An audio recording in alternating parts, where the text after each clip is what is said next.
Nous allons voir maintenant un premier mécanisme de communication entre processus qui s'exécutent sur la même machine, que sont les signaux système. Un signal est un événement asynchrone destiné à un ou plusieurs processus. Vous vous rappelez peut-être, nous avons parlé d'interruption que nous avons définie comme un événement asynchrone destiné au processeur. Les deux notions sont donc analogues, mais les interruptions sont gérées au niveau matériel, alors que les signaux sont gérés au niveau logiciel. Le signal s'adresse donc au processus, alors que l'interruption s'adresse au processeur.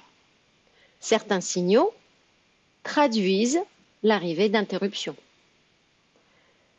Quand un signal est émis, il est émis à destination d'un processus qui lui réagit en exécutant un traitement particulier qui s'appelle le traitant. De manière schématique, si nous prenons un processus en train de s'exécuter, à l'arrivée d'un signal par la flèche rose, il y a deux possibilités. Soit le processus ne réagit pas et continue avec son exécution, et ceci se passe si le signal est bloqué ou masqué, ou alors le processus est dérouté et exécute le traitant qui correspond à ce signal. Si le traitant est vide, alors le processus ne fait pas grand-chose et donc ignore le signal. Une fois que le traitant est fini, le processus retourne et reprend son exécution. Tous les signaux sont associés à des traitants par défaut. Pour la plupart des signaux, ces traitants par défaut peuvent être redéfinis. Ce qui est important aussi de noter, et on va voir ça un petit peu plus loin, c'est que les signaux sont des événements éphémères. Ils ne sont pas mémorisés, donc on peut perdre la notion et l'information que des signaux ont été envoyés à certains processus. Regardons maintenant quelques exemples de signaux très utilisés. De manière générale, les signaux sont identifiés par des numéros, mais vu que ces numéros dépendent du système d'exploitation, on utilise des noms symboliques pour les désigner. Un premier signal, c'est le signal SIGINT. Comme vous voyez, le nom est composé de SIG pour signal et INT qui ici nous donne une indication sur la fonctionnalité par défaut qui est interrompre le processus et donc le traitant par défaut termine le processus destinataire. SIGINT est envoyé quand on utilise la combinaison de touches CTRL-C. Nous avons bien sûr la combinaison CTRL-Z qui envoie un signal de suspension au processus. C'est le signal SIGT-STP. SIGKILL, comme son nom l'indique, c'est un signal qui tue le processus, c'est un signal de terminaison. SIGSTOP, c'est aussi un signal de suspension.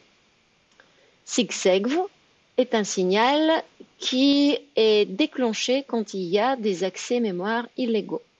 Pour ceux qui ont fait de la programmation C, ils vont certainement reconnaître des cas fréquents quand le programme s'arrête et dit qu'il y a une erreur de segmentation.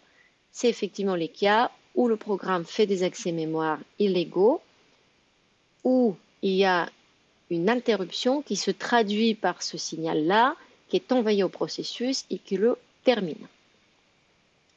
Il y a également un signal SIG-alarme qui permet de faire des alarmes temporelles. Il y a le signal SIG-child qui est envoyé par un fils à son père au moment où les fils se terminent.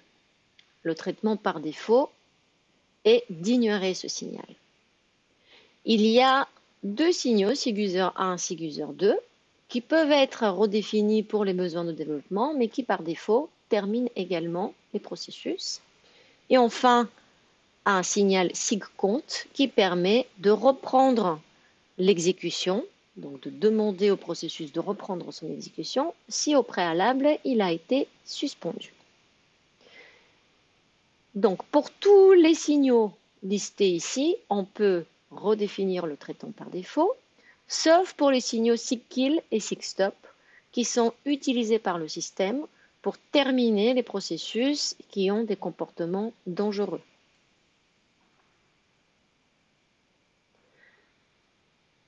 Qu'est-ce qui se passe avec un signal quand il est envoyé? Donc, il y a un processus ou le système qui envoie un signal à destination d'un processus et ce processus doit le recevoir. Il se peut que le processus ne puisse pas recevoir le signal parce qu'il est occupé et il se peut également que le signal soit bloqué ou masqué.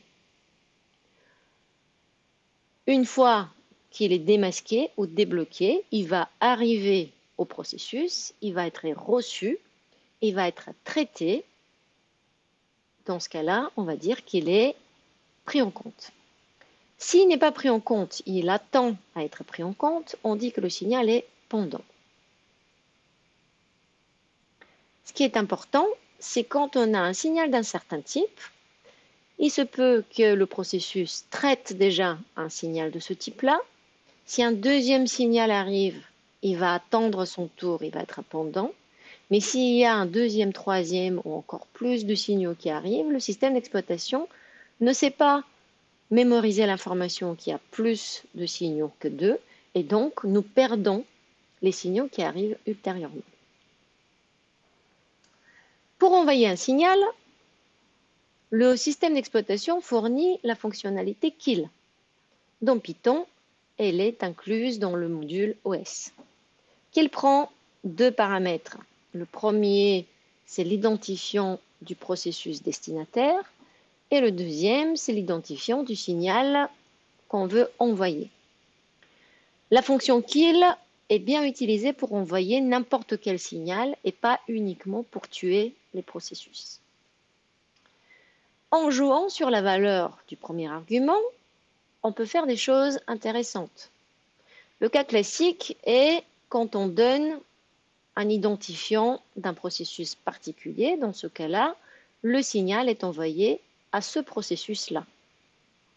Si en premier argument, on utilise 0, le signal est envoyé à tous les processus qui sont du même groupe que le processus émetteur. Si on utilise -1 en premier argument, le signal est envoyé à tous les processus.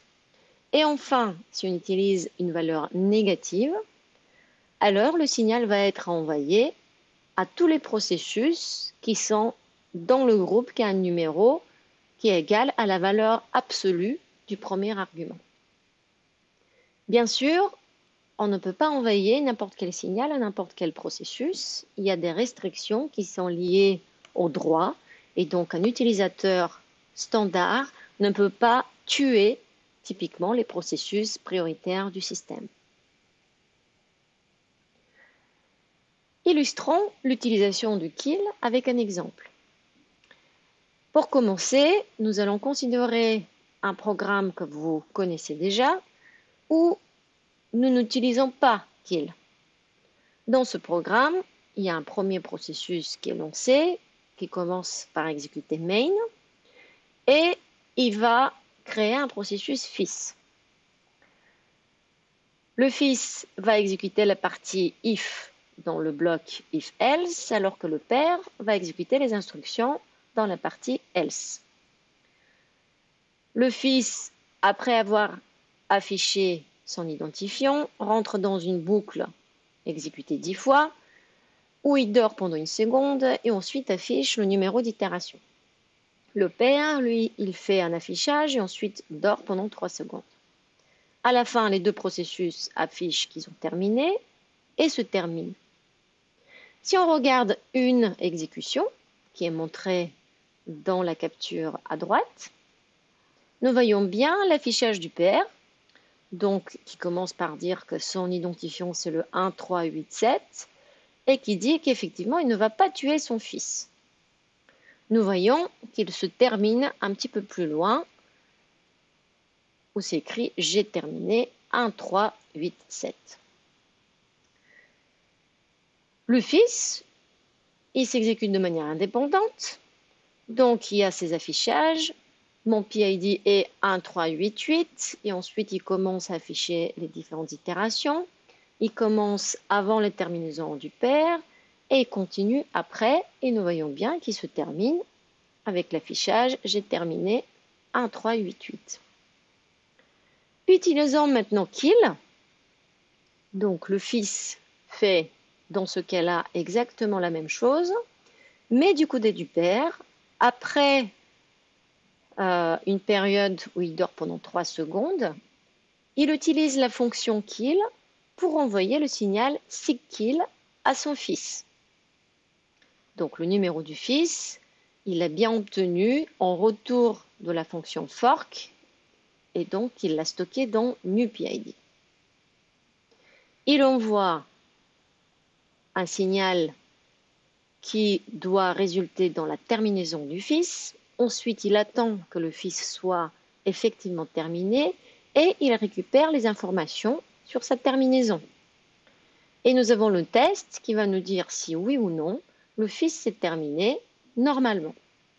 Si nous regardons la trace d'exécution, nous commençons pareil avec l'affichage du père, les 2 premières lignes. Ensuite, il y a le fils qui commence son exécution. Il dit qu'il est le 1, 5, 3, 8. Ensuite, il commence à exécuter la boucle et afficher les numéros d'itération. Mais il est arrêté puisqu'il reçoit le signal envoyé par le père. Et donc là, c'est le père qui récupère l'information que mon fils 1, 5, 3, 8 s'est terminé anormalement et derrière lui se termine. La fonction kill n'est pas uniquement disponible en interface programmatique. Elle est également utilisée en ligne de commande. Alors, ici, je vous montre le lancement d'un petit programme Python qui ne fait que boucler et à chaque itération affiche point de suspension, numéro d'itération. Ici, je le lance en arrière-plan. En arrière-plan, ça veut dire que le processus qui va exécuter le programme est créé par le shell et lancé, mais le shell va être libre pour interagir avec l'utilisateur et ne va pas attendre la terminaison du processus pour pouvoir interagir. Donc, la première chose que le shell indique, c'est qu'il a bien lancé un processus qui est le 1889. Et derrière, nous voyons le premier affichage, point de suspension 0, qui provient du programme boucle pi. Si j'utilise la fonctionnalité PS, je vois la liste de mes processus. Le premier, c'est le shell. Et le deuxième, c'est bien le 1889, qui est le programme Python qui tourne. Le programme continue, donc je vois le deuxième affichage, point de suspension 1. Et donc là, je peux faire kill en donnant le numéro de processus, 1889. Si derrière, j'utilise de nouveau la commande PS, je vois bien que j'ai toujours mon processus shell. Par contre, le processus qui correspond à l'exécution du programme boucle pi a été terminé. Maintenant, regardons comment on envoie des signaux avec les raccourcis clavier que nous avons vus tout à l'heure dans la table. Cette fois-ci, je vais lancer mon petit programme boucle pi en premier plan, c'est-à-dire que le terminal est bloqué puisque le shell attend la terminaison de ce programme pour recommencer à interagir avec l'utilisateur. Alors, j'ai le premier affichage, point, point, point, 0, et là, je fais CTRL-C. Cela se traduit donc par l'envoi d'un signal SIGINT qui termine le processus. Si je relance boucle pi, pareil en premier plan, je peux utiliser l'autre raccourci, CTRL-Z, et là le shell m'indique qu'effectivement le processus qui exécute boucle pi a été arrêté. Pas tué, mais arrêté. Donc je peux utiliser des commandes du shell pour le relancer. Et typiquement, une telle commande, c'est FG pour foreground, ou alors ça veut dire relance en premier plan. Et donc si je tape cette commande, boucle pi reprend et je vois la suite des affichages. Pour résumer, dans cette vidéo, nous avons fait connaissance avec les signaux. Les signaux sont des événements asynchrones à destination des processus. Les processus peuvent donc envoyer des signaux à d'autres processus qui les reçoivent et qui les traitent. Les signaux sont donc un moyen basique de communication entre processus qui s'exécutent sur la même machine.